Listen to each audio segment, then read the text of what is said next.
All right, good morning, everyone. It is Saturday, November 22nd, 2014, and this is STEMseeds show number 8, and this is Wes Fryer coming to you from an unusual place in a downtown church in Oklahoma City because I've just dropped my daughter off for her dance practice. But welcome to STEMseeds, and we're going to just kind of go around and have everyone tell where they are, and then we'll kind of preview our show and get started. And hopefully we'll have a few live viewers, but even if we don't, we're sure we're going to have plenty to talk about. So I'll pass it to you, Amy. Okay, I'm Amy Loeffelholz, and I'm here in Yukon as well. I'm from a not unusual location. I'm at my home, and so I teach at Lakeview, which is a 4-5 center, and I'm the STEM teacher there. And I totally blew that and didn't say the same thing, that I teach 4th and 5th grade STEM as well in Yukon, and Amy's, we'd like to say partner in crime, but I think we've only seen each other maybe 4 times in person this semester, even though we literally are maybe 2 minutes drive between us. So that's why we are here in large part, is so that we can collaborate and get to share ideas. And we're excited to be joined by our guests. So Bethany, tell us a little bit about yourself and where you are. Hi folks, I am Bethany Ligon, and I am from Apache Junction, Arizona, where I teach science to 7th and 8th graders, and I've been doing that for 18 years now, and love every minute of it. Well, almost every minute of it. Now, how are your schools organized, Bethany? Is your 7-8 campus separate, and you have K-6 schools, or how are you all set up? Right. We currently have 4 elementaries that are K-6, and then we have the 1 junior high and then 1 high school. Okay. And junior high is 7-8. So what are the science courses that you teach now, and then what have you taught before as a science teacher? I have actually spent my entire career teaching 8th grade science. This is my 3rd year teaching 7th grade, and all in the same district. 7th grade, currently we just finished up astronomy, and we're moving into earth structures, and from there going to rocks and minerals, and then we'll end the year with some ecology concepts. And then 8th grade, we started off the year with a continuation of the ecology concepts and heredity, and now we just started our chemistry unit, which will take us to after the winter break, and then we'll end the year with physics. So Okay. An introduction to forces in motion. Now, is that pretty scripted for you as far as what you do when, or do you have, how much autonomy do you have in terms of what you do in your curriculum and when you do it? Right. We have a pretty close-knit science department. There's 5 of us. We have 2 other teachers that teach 7th grade and 2 other teachers that teach 8th grade, and I'm the one that does both grade levels. And we work very well together, and we've come up with a curriculum map that works for us in both grade levels. And the what we're doing is pretty in sync, but the how we're doing it, when administrators walk in, could look different, but a lot of times it's the same thing, especially with the 7th grade team. Okay. So, but we do have time to collaborate pretty frequently, at least a couple times a month. And that's great. Yeah, and even yesterday morning I was out on duty, and one of the other 7th grade teachers was saying, okay, this is what we're doing, and I said, okay, I'm game with that. So because I had a couple of questions, and so even at 6:45 in the 40-degree weather, we're talking about what's going on in our classroom. That's right. Collaborate at any moment. So, yeah. Hey, we do have a viewer who's tuned in, and if as we get going here into our topics, if you'd like to post a question, I think this may be the first time we've actually gotten the question and answer little feature module turned on. So I think you can submit questions, and then we'll be able to see those. So I think let's just kind of start by talking a little bit as far as a catch-up on what we've been doing in our classroom lately. I know that Amy's been doing a large project, and she's repeated that with her kids, and we talked a lot about that the last time we got together in person. I think that was about a month ago. I'll go first just as kind of as an update. So my situation, I have 300 kids a semester, and I see them every other day. And this year I've been doing a rotation where students are either half of them with me in what I call our learning lab, because I have 2 classrooms, or they're in what we're calling the Maker Studio, which is a second classroom that has 5 different centers. Some of those have changed, some of them have stayed the same throughout the year. The Rube Goldberg station has stayed the same. The green screen station has stayed the same. The Minecraft EDU station has changed the same, although what we've done with that I've modified. We've got a Sphero station with the robotic balls that they drive and build mazes for them to go through. And that we got 3 on a Donors Choose grant about 2 months ago, which has been great. One of them is not working right now, and I got to figure out what's going on with that. The big change is I switched the music station into a Lego stop motion station, and so they've been enjoying that a lot.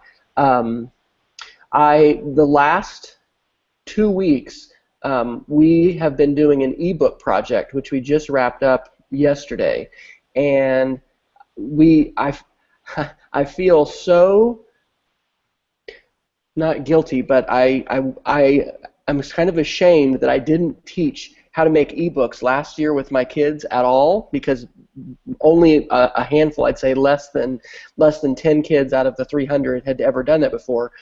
But when we're not doing that same kind of cycle, we all have gone to the computer lab to do some activities, and we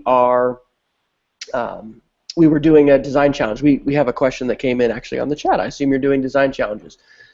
So yeah, we do mix up some design challenges, and for instance, we did prosthetic hands for our last our last group, and we're about to do. I'm getting scattered. We did catapults, and we're about to do prosthetic hands. Anyway, we did a whole class activity for about a week. It was a 3-lesson cycle where we did a Minecraft geometry challenge, and so the kids have just created ebooks where they have at least had 4 different pages of their ebook, but it was to help them articulate how they calculated perimeter and area, and in 4th and 5th grade we really struggle a lot with all of that. So anyway, that's what we've been doing lately. Monday and Tuesday we just have a 2-day week. Of course, next week we'll start a new cycle of Maker Studio, and our next lesson cycle is prosthetic hands, which Amy and I did together. Amy's done prosthetics before with kids, and this will be my first time to do that. So I feel like I'm doing less this year than ever in terms of the quantity of curriculum, but the kids are loving the Maker Studio, and they're having so much more time to, build, create, hypothesize, try different things, document what they're doing. That I feel like that's very successful. But if you look at the number of units we've covered in the semester, it's far less. So anyway, that's probably more than I needed to say. But Amy, how about you? What's an update for what's been going on lately in your classroom?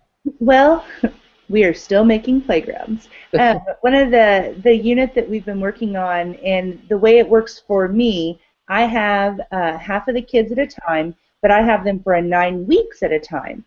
So actually, I'm repeating what I did first quarter right now, and then after Christmas, I'll have the kiddos that I had first quarter again, and I'll do new curriculum.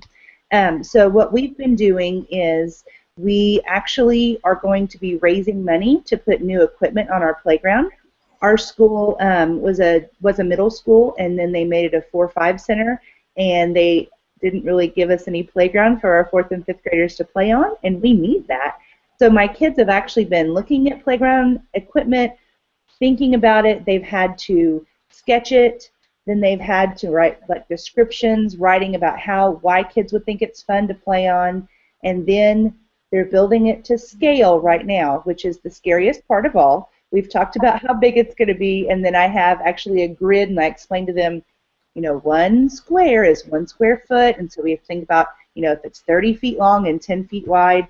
That is the hardest part of this project, because they make these amazing things out of toilet paper rolls and popsicle sticks and pipe cleaners and all this awesome equipment, but then it's not anywhere near what we've said it was going to be. So some of them really are doing a great job, and some of them I have to pick my battles, because the fact is they may never understand the scale part of it. And that's okay. They're 4th and 5th graders. They've already done an amazing amount of math and budgeting and planning to get to this point. So the building is like the cream on top of the pie that they are so excited to get to do with this project.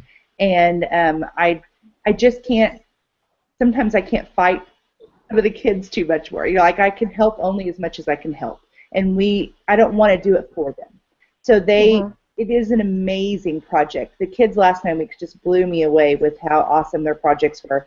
And we've chosen the top 2 projects from last 9 weeks And I made actually a little video that I had tweeted out, I think, or Wes tweeted. I just put it in the showcase, so Okay. hopefully people can see that. I don't know if it's clickable, but we'll put that link in our show notes. Yeah, that was like the top 2 playgrounds from last 9 weeks, and it baffles me that 4th and 5th graders made those playgrounds. They are so awesome.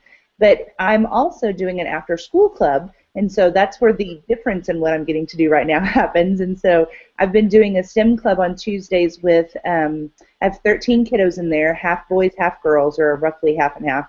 We've done some Lego Mindstorms, and then the other day I gave them a whole list of apps because I don't have a maker space the way that Wes does. I have one big classroom, and so we all do the same thing at one time. But I gave this group of 13 kiddos a list of apps on the iPad to play with, from Video Star to Lego Stop Motion to iMovie, even Show Me and Explain Everything. And I said, I need you to make something before we leave today. I want you to make something for us. And I didn't give them any, structured parameters other than I want you to use one of these apps and make something for us. And so that was great for me because I don't know about all of those apps. And so the kids do. They've used them, or else if not, they've really played with them and found out. And some of them did some super cool stuff in Lego Movie Maker. I'm trying to figure out how to get the projects off of the iPads currently so I can showcase them on my YouTube channel and tweet them out. Been doing that, yeah. That's. And there was like one girl who one of the other teachers and I were looking at Video Star and trying to watch the tutorial video on it, and I was like, this is way too hard to use. No. One of the students picked it up, and she's like, watch, Miss Loeffelholz. Click, click, click, start singing along, making this awesome music video, and then I was like, this is why I have the kids do this, because I looked at that and thought that's entirely too hard. She'd played with it enough that she just knew it was easy to use and did it. So that, I think, is part of why I'm enjoying the STEM Club so much, and although I've bogarted the conversation for a moment, sorry, but I'm learning, of course, again, I'm learning so much from the kids, and that is part of why I love the job that we do, because I think I have great ideas, and then the kids always make it even better than what I had even imagined it could be. So, anyway. Amy, here's a question from one of our live viewers. Do you do a lot of documentation of your students' processes, or do the students do that? How do you have students document their process, specifically with this playground unit that you're doing? Well, the documenting the process, we actually have a STEM notebook that has all of their recording sheets in there. So before we were ever able to start building with the popsicle sticks and pipe cleaners, the kids had to decide on 6 pieces of equipment, and they had to make sketches in their notebook. And then they had to write the descriptions of each piece of equipment, and so that's in paragraph form in their notebooks.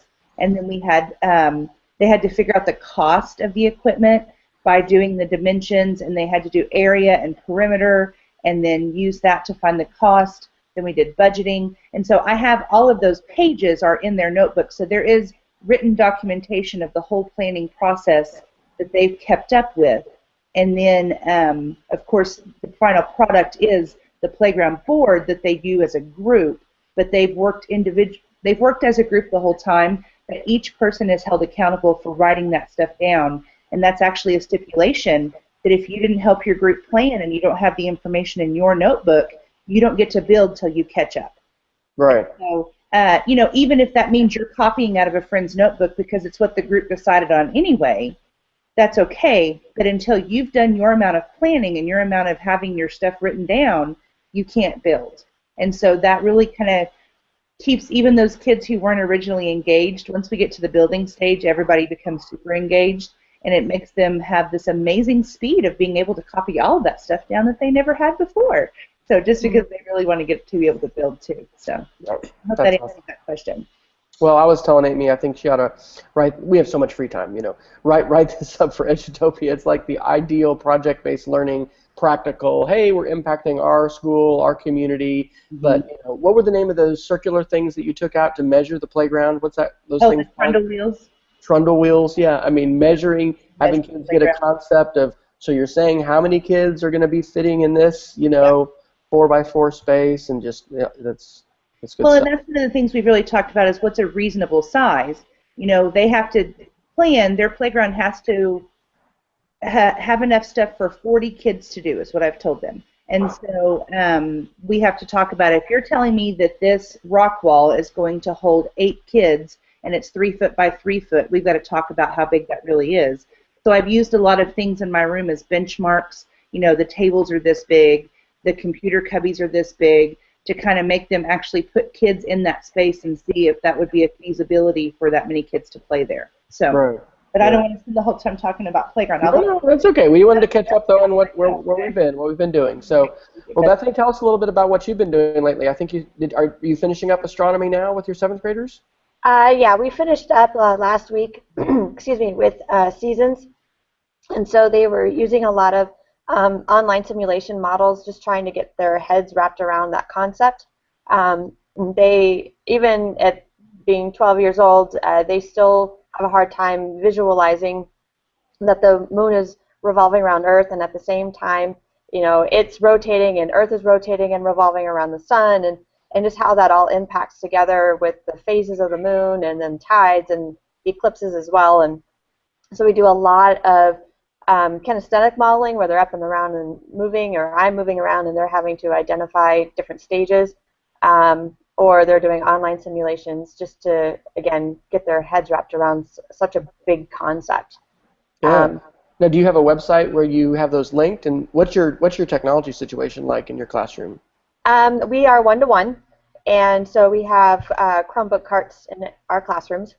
And then for our platform, each teacher has their own school website, and so that's the place where I do all the links where students can access all the information, and it's available to anyone who has the link that they can go to and see and what it is that we're doing too.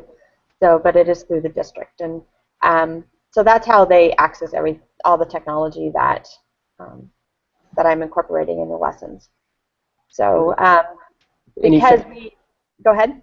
Any favorite simulation websites that stand out, or ones that you really think are exceptional for the astronomy ones? I think it's McGraw-Hill has a couple of pretty good simulations for phases of the moon and seasons, and it allows students to manipulate and change variables so they can see the effect of on the seasons when they can change the axis and tilt, so they can see that if it's at a 0-degree tilt, then the seasons don't change. You know, everywhere it is, it's exactly the same. But if you change it to a 90-degree tilt, then what is that? You know,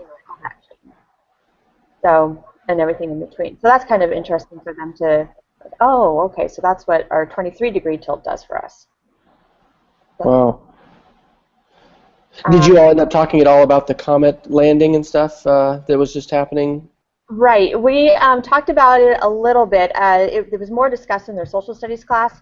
They watch CNN Student News every day, and so they were getting it there, and then I was asking them about it, and I hadn't seen the broadcast that they had watched, but I was asking questions just to make sure that they were comprehending what was happening, and just the impact of what it meant for us, you know, as just, you know, scientists in the classroom, and what kinds of questions do you think that scientists are going to be asking and wanting to get the answers to based on this accomplishment?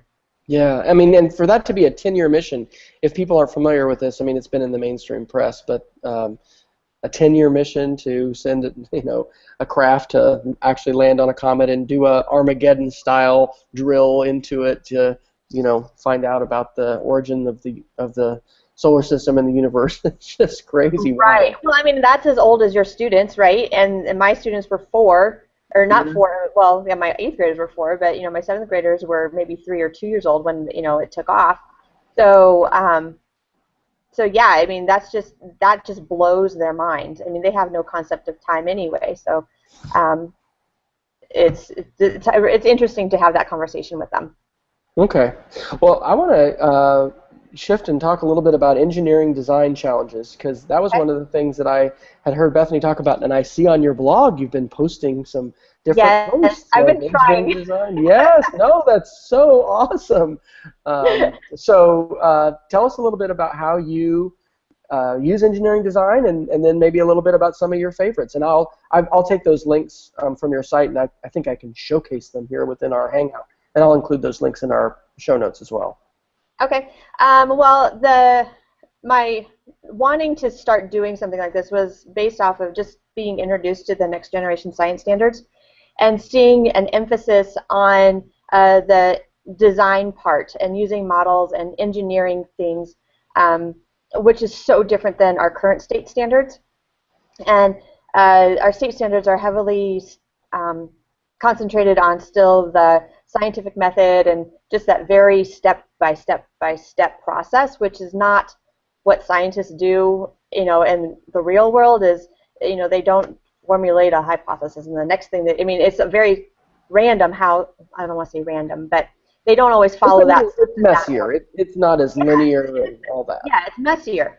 And so, so we still, obviously, because it's standards and it is still science, to talk about asking questions and testing variables, but I wanted the design part to be incorporated in my instruction, at least occasionally, because what I was noticing was that students are not tenacious enough to see something through sometimes, and if they don't get it the first time, they're quick to give up. Yeah. And so I wanted to create activities where they could have fun, and it would be low pressure, but it would still exercise their creativity, and it would still be challenging enough where they knew that they could do it, but not too easy enough where it's like, oh, they didn't even, they could get it on the first try. I wanted them to practice persistence. And so many of my challenges are not related to the content curriculum that's going on the rest of the week. But I think that's okay, because it's just, they like, when are we going to have fun again? That's what they call them. When are we going to play games? I'm like, it's not a game, it's a design challenge. And they're like, no, it's a game. And I'm like, okay, call it whatever you want, but you're having fun. It's and a whole experience where they're losing track of time and they don't realize all the things they're learning. Right. So, so even though they're not always directly related to the content, just them to build that muscle of persistence, I think, is probably one of the most lifelong skills that I'm trying to teach them. So, so that's why I started them, and I just, like I think I mentioned in the 2.0 Classroom 2.0 webinar, is that I just search Pinterest a lot. I searched, just Googling stuff, engineering design challenges, and one site that has a lot of good ideas is the PBS channel. Oh goodness. Design Squad. Yes, them. I think I just had a brain fart right there. But Design Squad, yeah, they have a lot of good ideas that I've taken some of theirs and used them and modified them a bit. And then also just on Pinterest, a lot of them are the teachers that are posting there on Teachers Pay Teachers. Mm-hmm. And so I look and see what they're doing, and a lot of them are for elementary, lower level students than what I'm teaching, so I have to think of ways that I can ramp up the level of difficulty for students, and sometimes it's just increasing the requirements of, instead of like if they're building a bridge, then instead of it being 6 inches apart, well, okay, you have to do 8 to 10 inches apart or something like that. And so how are you going to use the materials that you're given to accomplish that? Hey, Bethany, have you heard of the website engineeringgoforit.com?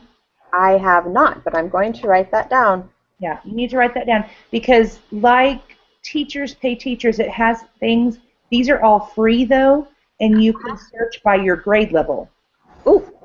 And so it connects to websites like teachengineering.org, and it connects to several different websites. Basically, it's kind of a landing pad for a lot of those different engineering lessons.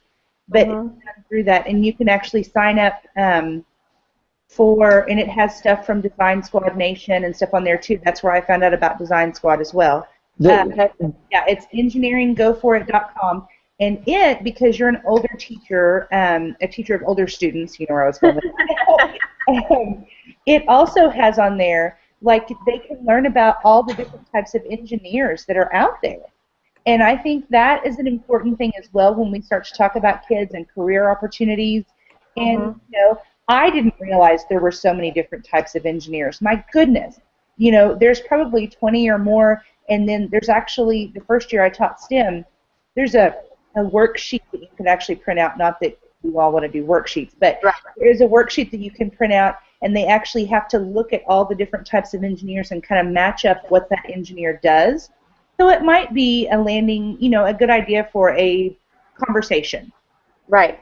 Now that you said that, sciencebuddies.org, I think, it also has a similar list of types of scientists and engineers and what they do. So, so that might be another resource that you just check into if you have not heard of that before. But it's one of the things that I think Wes and I do a great job of is really getting the kids on fire for science and engineering and even, in technology and thinking outside of the box. But that's not always followed through with in our middle schools and high school here. And so I want to do everything I can to plant those seeds so that even if they're not having as much fun as you're having with your, and playing all the games with them, at least they remember that it could be something that was interesting and it doesn't always have to be just what's in the book. And so that's something we're working towards as well. Absolutely. Hey, and we're kind of sharing. This is awesome. Kind of Geek of the Week links, or just there's different links. We'll include these in the show notes.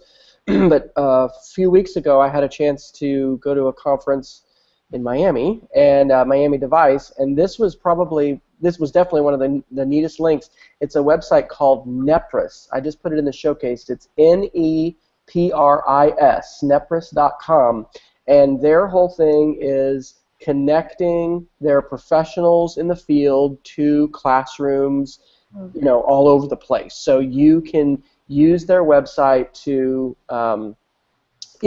access webinars and stuff, but then you can actually, as far as, and I haven't done this yet, get people to connect and come talk to your kids. So I think that's a real untapped part of digital technology now. We've got smartphones, we can Google Hangout, we can FaceTime, and our schools aren't set up a lot of times to be really flexible with all of that, but anyway, maybe I should set that up as a goal for myself to try to do one of those. A couple of years ago, Amy and our former STEM teacher at our school did an awesome, community outreach thing with the prosthetic unit where local folks, who are involved in building prosthetics, veterans. I mean, it was this really great connection of the real world, but also the careers, so those are good resources. Definitely. And we actually, Wes, I'll let you know, I'm going to be having them come and talk to our school as well this year. Oh, you are? Good. 4th and 5th grade. And so either if I can maybe get in contact with the crew that's coming to me. Yes. Greg Reynolds, the top watchdog, he's who helps me get that set up. Will that be second semester or first semester? It'll be during second semester. Yeah, that'll be great. We're all doing prosthetics. And basically what it's going to be is, in the past, we've done it over several presentations. We're going to do at max 2 presentations, maybe one for the 4th grade and one for the 5th grade, and then let them come in and talk about either upper extremities or lower extremities and kind of talk about it like that. But I'll let you know, and if nothing else, I could video it and share that with you.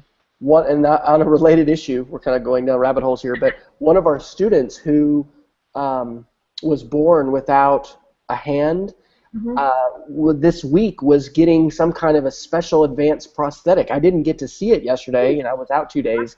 But anyway, that is super cool, and we don't have any 3D printers yet, but all of those kind of connections are great, good things. So Bethany, I'd love to hear a little bit more as far as the post on the design challenge. You got your pipe cleaner structures and then the straw structures. I think when I saw the straw structures, when you saw, I said, I'm doing that, because that's one of those things that doesn't take that much stuff as far as equipment. Either that one or another one. Do you want to kind of talk us through what you do, how you successfully facilitate that for students? I mean, one of the things I've found is less me, more them, trying to be less directive and prescriptive. But do you want to pick one and then just kind of talk a little bit about some tips or lessons learned for how you facilitate those successfully for students? Sure, I'll try. Once I figure out what it is that I'm doing, I just post on my projector their investigative question, the materials that they're going to be given, and their constraints. And one of the constraints is that they pretty much have anywhere between 30 and 25 minutes to get it done. And just because of our curriculum schedule, I don't have a lot of time to spend more than one day on it, because I feel like I'm already sacrificing time to do this, and so, but I feel it's worth it. So it has to be done in that amount of time, and then if they want to spend more time doing it, then they have to do it on their own, and that's just something that is reinforced at the get-go, when I'm introducing it at the beginning of the class period. And then really, it's them. I give them the materials, and they just go for it. And they are getting into more of, if it's a tower that they're building or a bridge that they're building, then it's they have to. I'll show them what their bridge or tower has to support, but I'm not going to give it to them until they're ready for their final testing.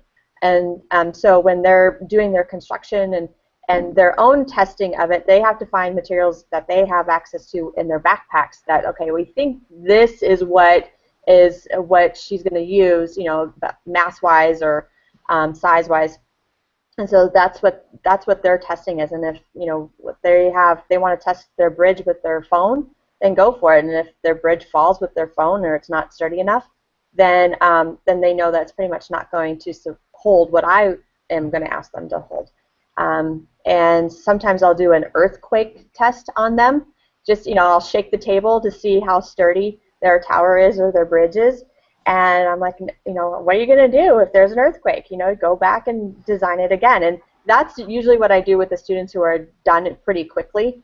Is I said, okay, you met the basic requirement. Now let's do an earthquake test and see, you know, how you could better design the structure to be more sturdy with the same materials that you've been given. Are you all using your Chromebooks or other technology to document some of that kind of stuff, or how does technology fit in at this point with the design? They have science notebooks that they are required to bring to class every day, and I just have half sheets that they glue into the back of their notebooks that document the question, the materials, and they have to just draw a real quick sketch of their design and then just document their results. And that's one thing that I have been lax in checking. Honestly, just because with the end of the class period and then the next day, it's just like checking their documentation is not something that I've been good at holding them accountable for. And so that's something that I know that I need to improve on. But I do, you know, when I'm testing their structures, I'm like, okay, make sure you fill out your notebook, and most of them do that. But the quality that I'm getting is probably not as great as if they, you know, if I were being more intentional about looking at it more closely. Yeah, but that's awesome that you're having them do that sketching along with the writing, and you know, you're having them do that at an individual level. That's definitely one of the weaknesses. I mean, I'd like to, I don't know, we can do it with paper. We're using kid blogs, but it's overwhelming with 300 kids and you know 12 classes worth to moderate. You know, I have not been, again, as disciplined as I needed to be, like every weekend to go in, and I need an accountability partner to help me, you know, get all my blog posts and comments, because I had some kids this week say, I've posted and didn't see, and I was like, sorry, I haven't moderated. But anyway, that's really good, and I need to do more of that too, because I love the whole thing about sketching and having kids draw and with their notes and their own representation of those ideas, and then talking with them. We did last year. We did audio boo, and so students learned how to usually take a picture of something they were doing rather than a sketch, but then audio narrate that, and that was something that we were able to do in class that was quicker, you know, that they could do at a center. And audio boo has changed now to audio boom, and I need to experiment with a little bit, but maybe that may be something I try to do next year as well. Even in our maker studio, because my principal, I had my evaluation 2 weeks ago, talking about how I'm getting the kids to really do their reflecting and, think about their thinking and what they've tried and just their process. You have to stop them and make them do that because they don't automatically do that on their own. They'd keep building and keep trying, but they wouldn't stop and reflect about that. So I need to get better about that too. Yeah, there's a lot of storytelling apps that they can that kids can have access to. I mean, if you have the iPads and that will document their thinking, it will document. I mean, they can take pictures and they can include those types of things as part of their, and then have a reflection piece as well. And so I was at the Arizona Science Teachers Association convention just a couple weekends ago, and edtechinnovators.com had a list of different types of apps that students could use for storytelling and just that reflective piece of what it is that they've been doing. So right. All right, so maybe that's the next goal for me to how do I incorporate that into the lesson or into the project, or maybe I just focus on doing it once a quarter or something like that, where students have an opportunity to use the technology in a meaningful way and yet still document what it is that they're doing. Right. I want to give voice to a question, or actually a good comment in the Q&A, which is that this showcase area where we've got these links, I guess if you're viewing the Hangout, you actually have to click the image with the little boxes at the top of the window, and it toggles between Q&A and showcase. So if you're viewing, I guess you can swap back and forth. But I'll try to include all these links in the show notes that we'll put on at the end. So I feel like sometimes I don't slow down enough in the lessons that we're doing because we're so busy doing things and kids are excited. That's what's been really good about the ebook project, even though I've, of course, always have kids who are like, I'm done, I'm finished. Well, wait a minute, let's take a look at this. Yesterday, what was helpful, because there's not enough time to look at everyone's individually, is we had kids laying their iPads all out, 6 at a time, and we had a rubric for what they were supposed to have on their initial 4 pages, and then they could do extra ones. But it was the chances to have that conversation with kids about what is perimeter. How do you explain it? I mean, concept development is really hard, but that is the point at which you realize, okay, we don't have this. And so we're still trying to get kids to write down. I mean, what they had to do in this project was build in Minecraft a corral that had a perimeter of 24, and they had different dimensions that they could use, and then they had a living room with an area. Anyway, even though they've done that and they've talked about it, I mean, I seriously, this is probably a bad admission, but I mean, I bet like half my kids don't still, clearly understand on their own how to explain perimeter and area. Do you work with your math teachers on campus when you're planning projects for them to do and saying, hey, how can I bridge, what you're doing in your classroom into this specialist class? In a small way. I mean, last year I had asked them what geometry concepts would be good for me to reinforce, and that's where the perimeter and area came from. They said, we just struggle so much with that. Anything you could do to help, with perimeter and area would be good. But, yeah, honestly, we don't have much time to actually collaborate. It would be good to do that more. Amy does such a great job with her documenting, and the lessons I'm copying from her, where she has the students doing budgeting, and she calls it, and I do too, the STEM store. So we're about to do our prosthetic hand unit, because I learned that last year. Just, communism doesn't work. You can't just give kids unlimited resources and say, be wise and judicious and, thrifty. Yeah. That doesn't work. So having a budget, and they, have a limited amount of money, and then they get their resources. But then they have to add that up, and they multiply, and it's like an invoice, and I don't know. I mean, those are basic things, but when you see kids struggling to do that, you realize how important it is to work on those skills. And again, it's embedded in a meaningful context, and the kids want to do it. I mean, they want to get their stuff. They want to build. and there's consequences for them if they make poor choices or they, aren't happy with their choices. And so, anyway, I love that part of having an integrated unit, and, I'm glad to talk about this because it encourages me to slow down as well and think about how I'm getting my kids to really reflect on what they're doing and, just, and write. Right across the curriculum. Let's write about our engineering design. Write about what we've made. Well, I'm going to jump in for a second. Bethany, actually, at my building, the fourth grade teachers, the math and science teachers, have a PLC, and they invited me to come. And so I got Mr. Hine, my principal, had a cover for my class for about 20 minutes. So I had 20 minutes to go and visit with them.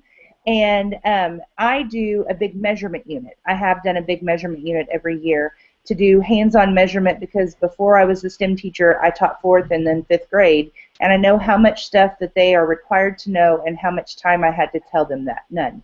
And so I try, as what my job, really to reinforce those measurement standards, even like Wes was talking about, we take the trundle wheels out to measure the playground. I try to give them real equipment and have them do real measurements. And so they wanted to meet with me to talk about what are the things you cover so we know that we need to cover this, basically so we can cover the same area but do it in a way where we're not doing it the exact same way. So the kids can hear it from 2 different ways. And so that I am blessed in that the 4th grade teachers, at least, we have visited about that. The 5th grade teachers we haven't visited as much, but I know with the 4th grade ones I have. And something else, just as a writing piece, as you were visiting about, the kids for our descriptions for the playground equipment they were required to write a paragraph, and I even let it go down to 3 sentences. They had to answer 3 questions.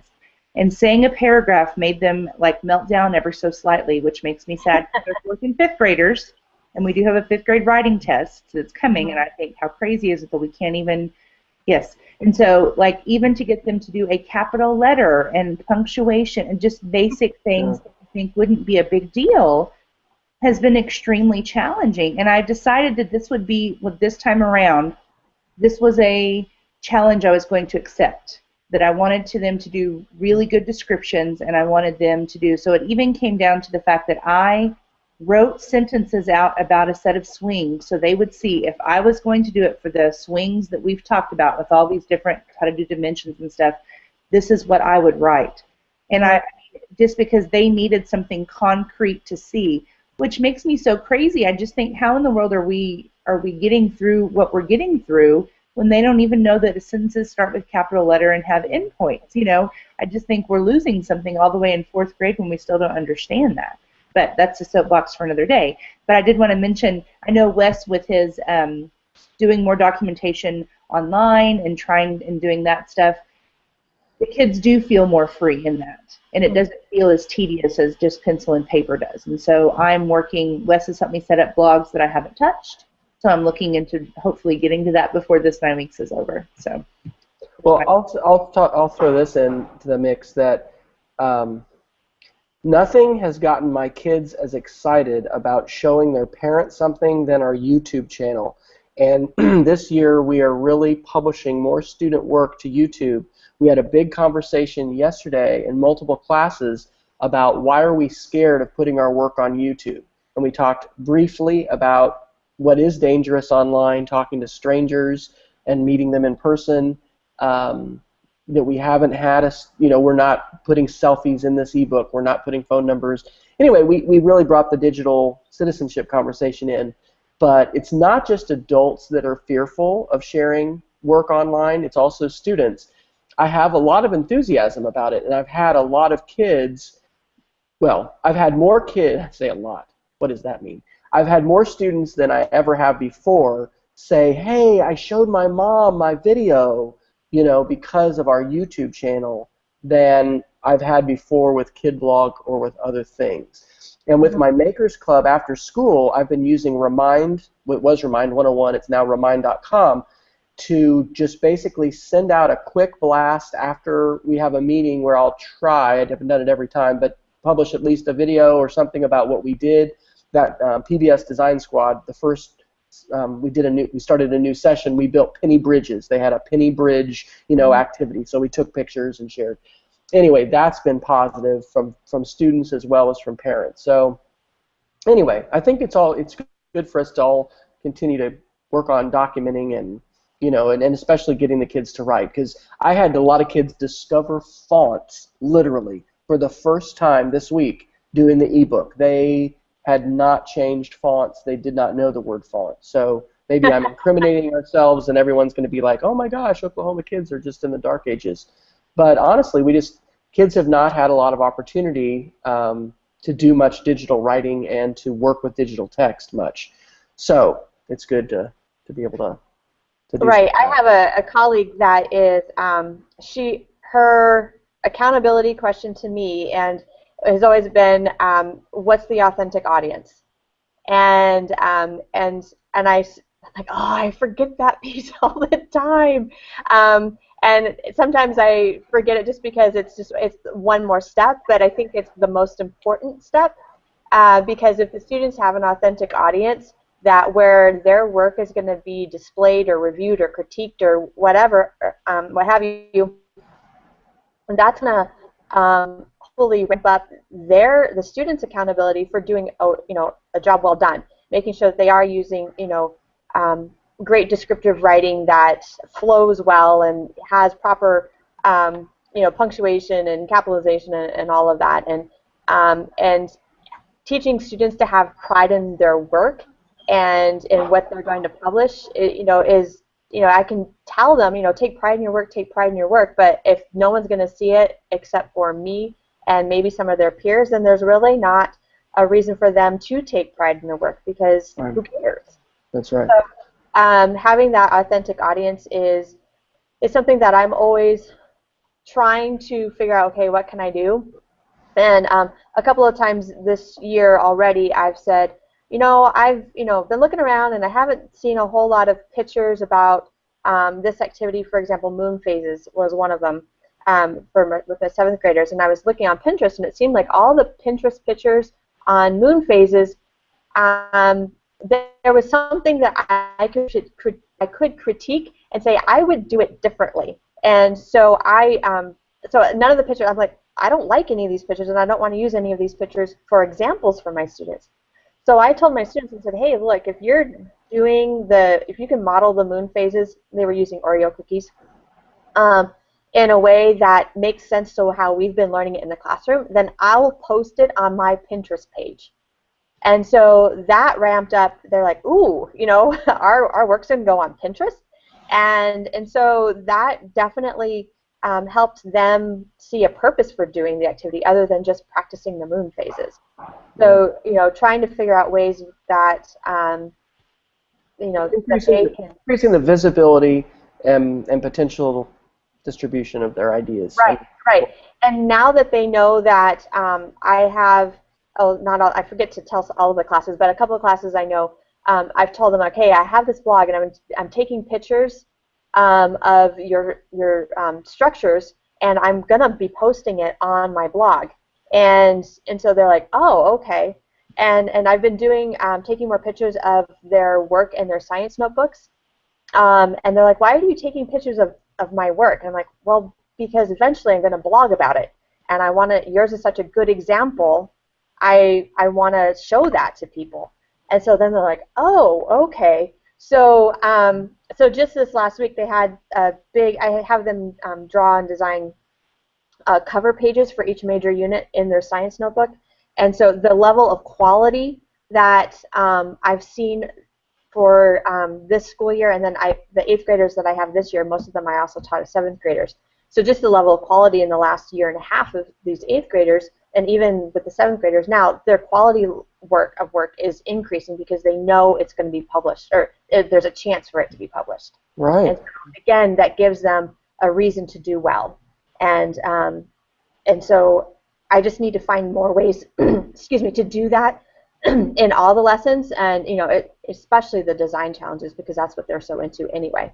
That is so awesome. Well, we've got about 10 minutes left, and I want to follow up with some other questions. But if anybody else wants to post questions into our Q&A, we'll be glad to field them, and they don't have to follow just logically on what we've been talking about so far. If you want to throw any other questions at us, we'll try to field those.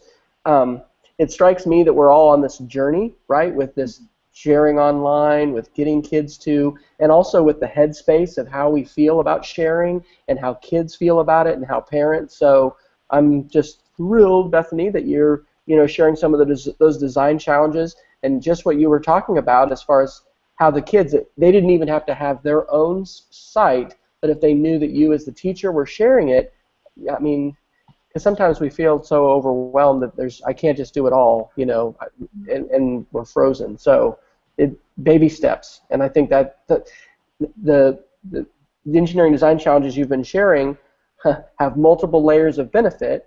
One that you just described was for your own kids who are now elevating their quality of work and some of their attention to detail and all that. But it also is now this link that I'm going to use and that Amy could use and that we can point others to as well, as far as those ideas. And I think helping more teachers, participate in the sharing economy of the web with lesson ideas and then bringing our students along is just such a positive thing. So yay, yay sharing. Do you have any questions you want to throw at us? Or Amy, do you have any questions as we kind of wrap up? We've got about 9 more minutes. I think we're pretty good. I've enjoyed getting to visit with you, Bethany, and hear some of the stuff that you were doing. Because there's a lot of stuff that we are doing that is similar, and it's nice to know that there is people in the secondary part that are doing things to engage kids and make it fun for them still too. So. Right. Well, I just been, hearing you talk. I'm jealous that your students have a STEM specialist class. Where you as the teacher, I mean, this is what you get to do, Monday through Friday, where and I was just like, that would be so much fun to figure out how that might be done at our secondary level. So yeah. Well, here's a question, and I guess we kind of should have started with this at the beginning, but from your perspective, Bethany, what do you see as STEM? How do you explain STEM to parents? What's sort of your elevator talk about, summarizing what STEM is, and how do you see it fitting in? You've already talked about the sum with engineering design and stuff, but how does this fit in with what you do as a quote regular science teacher? To me, STEM is just how do you make science applicable to daily life, and it's using what you're learning in science, what you're learning in math, and using engineering and technology to accomplish some kind of goal. And as a teacher of junior high students, it's like I was saying at the beginning of the program, is just practicing their creativity and their persistence, and just giving them quick little challenges to test that ability and to how well can they collaborate with their peers and how well can they brainstorm and solutions to different problems. And so that's what it means to me at the level that I'm teaching, and with the amount of or lack of exposure that some students have to building things and making things. So if I were at a different level with students that had greater exposure, it would be something I'm sure much more thorough and detailed. But at this point, this is where my students are at. So that's kind of how I would describe it in my classroom. Do you all have a STEM emphasis in your district or in the state of Arizona, or how? Yeah, there are some schools that are designated as STEM schools, and we are not one of them. We do have a tech club teacher where she is working with students. They have stuff on the Chromebooks and iPads, and she recently found an old set of robotic materials, and so she's having students kind of tinker around with that a little bit. But within our district, we do not have a quote-unquote STEM school. It's the different teachers that are using class time to implement some of those skills. Right, but that's the best thing about STEM, I think, is it's an encouragement to make learning more meaningful and context-filled than it may have otherwise been. So I think it's... Well, and I think even just as an anecdote from one of my students the other day, we didn't have, we have one school that feeds into my school that has STEM at the lower elementary at K3, but this student did not come from that school, and he was telling me, he's like, I didn't know what STEM was, Miss Loeffelholz. I said, okay, and he said, no, I didn't know that it was going to be, I thought it was just math, and I don't like math. And I said, well, buddy, we did math. You know, we just did all that math with our playground unit, and he's like, I know. But he said, I just thought maybe it was going to be like a gifted program. And I said, well, we do gifted stuff in here. I said, we just get to do it with everybody in the school. And he was like, I know, I just love this class so much. And I said, I know, me too, buddy. So it just, you know, that's why we do what we do, is because we are blessed to have access to so many kids. And we really do change, we change a lot of their perceptions about that they hate math or that they hate science because they've never had it be fun before.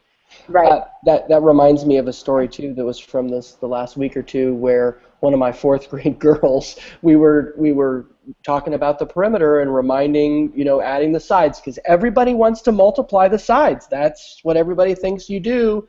No, it's not the rim, it's the perimeter and all that. And I'm on the whiteboard, you know, drawing, and she said, "Hey, you're doing math." And it was this accusation. You know, that's what we do in, you know, Miss Blow's room. And I said, and then I listened right up here, but look, what does it say? It says STEM, you know, so that's we're using it. And so anyway, it was this moment of cognitive dissonance for the child where she was like, wait a minute, you're making us do math, but anyway, they hadn't seen it as that's part of what we're doing. But I was like, yes, it's good. Anyway. Right. Well, I tell my students the only reason why they bother to learn math is so that they can do science. So that's a good quote. That's the only reason why you go to that class, so you can do well in my class. That's right. Well, I think my son likes to do math. So. Yeah, something that I was just going to say that has been kind of a great thing for me this year too is starting a STEM club. Of course, Wes has already had his Makers Club, but when I took applications, I had a lot more girls apply for mine than boys. And so cool. I'm actually going to get to do an all-girls session. I'm doing an all-boys session after Christmas, and hopefully I survive. And then I'm going to do an all-girls session because it's several boys that I may or may not have chosen to spend time with after school in a normal way. But I know that these are boys who will live and breathe STEM and who would get so much out of having that after school, that hour that we're going to spend together one time a week for 8 weeks. They are just already just foaming, just waiting, just, oh, please, is it going to start yet? And I think for me, one of the biggest compliments that I've had so far is the kiddos that are in my STEM club right now are begging to get into the other 2 sessions. And just, are you sure that I can't get into the other sessions? I'm like, no, because then it's not going to be a small group, and that defeats the whole purpose. Exactly. You know? That's key. And that's what. And I said, I love that you guys have been here and you've been my guinea pig group, and we've done so much cool stuff. I said, but at the same time, I want those other kiddos to have that same opportunity to be in this small group. But yeah. I love that being a female teacher in this profession, I'm turning, you know, kids, period, on to wanting to learn science and math, but also especially having that positive impact on girls, because unfortunately we lose a lot of girls at this age that think math and science is boring and they don't want to go into it. So right. I'm glad that I can be there to kind of open that door and keep them going on that trajectory. So absolutely. Absolutely. All right. Well, let's tell everybody how they can get in touch with us as far as electronically online. And Peggy George had put into our Q&A the Classroom 2.0 links to the Technology Integration in Junior High School, which was, I think, a November 1st Classroom 2.0 live. So if anybody's stayed with us the whole time, whether it's live or on the recording, you can definitely check out that video as well. So, Amy, where can people get in touch with you digitally? Do you want me to spell my name on the webcast? No, well, I mean... No, you'll put it in the showcase, right? Yeah, we'll put it in the links. Yeah, you put it in the links. But you can contact me. My school email is amy.loeffelholz, and I won't try to spell that for you, but Wes will put it in the showcase. And then I'm also on Twitter at LESSTEM. And I'm trying to do a much better job of putting stuff on there, and I also have an at Amy Loeffelholz on Twitter, but I'm sure Wes will put all of that Loeffelholzing into the showcase so you won't have to spell it here. So That's right. That's right. And how about you, Bethany? You've got your new blog. Yes. So I have my new blog, Outstanding in the Middle, Blogspot, and then also Twitter, which thank you for including me on your tweets, but at AJ Gal or Science Gal. And my school email is just bligon@goaj.org. So if people have questions that they want to direct to me, they can tweet me or email me, however is best. Okay, awesome. And I'm W. Fryer on Twitter, and our STEM site is stem.westfryer.com. So we've covered far less curriculum this year, but we've done that Maker Studio thing, and overall, I think it's been a good shift. So, and if you want to, you can check. I didn't mention this, but with our ebooks this year, we posted those to YouTube because Book Creator now lets you export as a video, and we can talk about it more later too, Amy. But I actually showed my kids how to use YouTube Capture and to directly upload their videos from their iPads into the YouTube channel. Okay. So that the benefit of using I still can't get around the filter. I had to bypass the filter. It was it was all those clicks. That's right. Anyway, if others are struggling with those issues, let us know what you're doing for your workaround. But it was better than the alternative. So I still need to make some good anchor charts that have step by step, because it's amazing how you'll tell kids these steps and then, okay, guys, start, and it's like, what do I do? No, what? We're doing. Yes. What do I do? Anyway, yeah. All right. Well, thank you guys so much, and happy holiday Thanksgiving for next week, everyone. Travel safe. Bethany, are you going to stay in Arizona, or you're already in the land of the eternal sun, so you don't have to travel anywhere to? Right. My family's in town, so we're just going to spend time together. That's great. All right. Well, thank you so much for joining us, and we'll look forward to continue to connecting with you and learning from you. And I'm going to do some of your engineering challenges probably before Christmas, so it's going to be awesome. Cool. All right. Thanks. Thank you.